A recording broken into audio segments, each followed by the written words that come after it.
अविनाशी आहे. संतांनी केलेली कृपा ही अक्षय आहे, अविनाशी आहे, तो कल्पांतीही सरत नाही. आता हे कल्पांती काय? कृपादान कळालं, सेवा कळाली, उत्तम लाभ कळाला.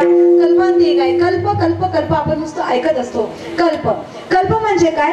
ऐका तुम्ही सगळ्यांनी कानं उघडे ठेवून ऐका, वाटल्यास लिहून घ्या, मोबाईल मध्ये रेकॉर्ड करा आणि मी दुसऱ्या वेळेस येईपर्यंत मला त्याचा हिशोब सांगा. कल्प म्हणजे शास्त्रामध्ये सांगितलं जातं 4 युग. कोणते कोणते आहेत? 4 युग: सतयुग, द्वापारयुग, त्रेतायुग आणि चालू असलेला कलियुग. असे 4 युग, 4 युगाची वर्ष मिळून होतात 43,20,000. अशी 4 युगाचं एक महायुग होतं. किती बघा, 4 युग, 4 युगाची वर्ष होतात 43,20,000.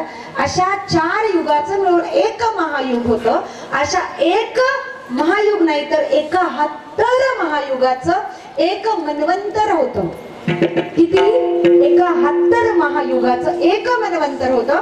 आणि अशी 14 मनवंतरे गेल्यानंतर एक कल्प पूर्ण होतो. आता यात किती वर्ष येतात हे मला माहिती नाही, पण एक अंदाजे सांगते. तुम्ही गणितात हुशार आहात, तुम्ही हिशोब लावा. जवळपास 4,39,40,80,000 वर्ष संतांनी केलेली कृपा आपल्याकडे संपत नाही. ती आपल्याकडेच राहती, ती सरत नाही. आणि एवढी कृपा संत करत असताना आपल्याला इकडे तिकडे जाण्याची गरज नाही.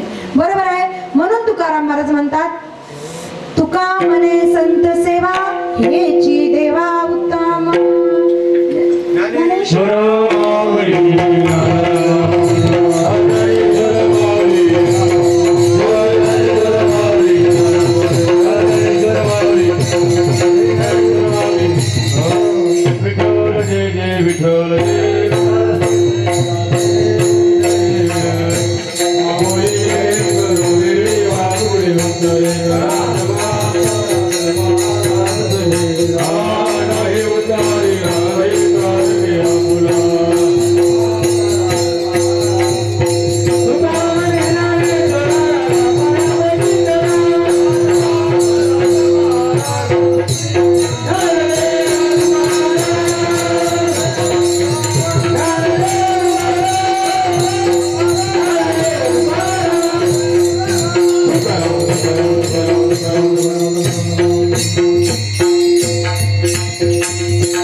रामकृष्ण आणि मंडळी,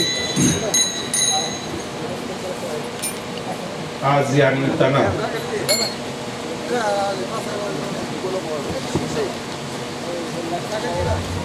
माऊली थांबा.